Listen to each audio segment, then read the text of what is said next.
Bwana, hapa ni Makete. Makete ni moja ya wilaya za mkoa wa Njombe. Hapa ni asubuhi.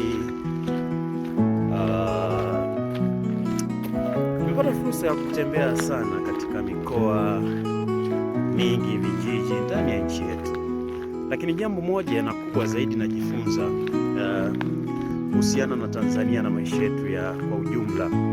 Watanzania wengi ni wachapakazi sana. Tanzania wengi utawakuta mashambani, utawakuta barabarani, madereva bodaboda, madereva taksi, maroli na kila shughuli inayofanyika. Watanzania wengi na hasa vijana wakiona wanajituma. Lakini hata hivyo tunalo kundi la vijana ambao tu basi kwa maamuzi yao wamechagua kujihusisha na mambo ya uhalifu, wizi, ujambazi, mauaji na kila aina ya dhuluma, kazi ambazo ni haramu, hazimpendezi Mwenyezi Mungu.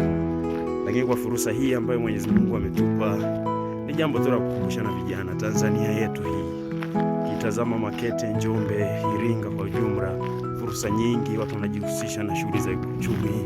Nimeona biashara ya mbao huku, viazi na kila mahali ukienda Morogoro, ukienda Mbeya na mikoa yote utakuta kuna shughuli nyingi, kwa sababu tunayo ardhi ya kutosha na shughuli nyingi za kufanya ambazo Mwenyezi Mungu ametubarikia.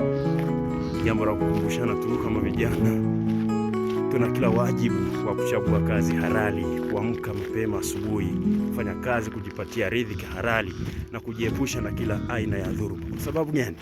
Mungu ametupa fursa nyingi ndani ya ardhi yetu.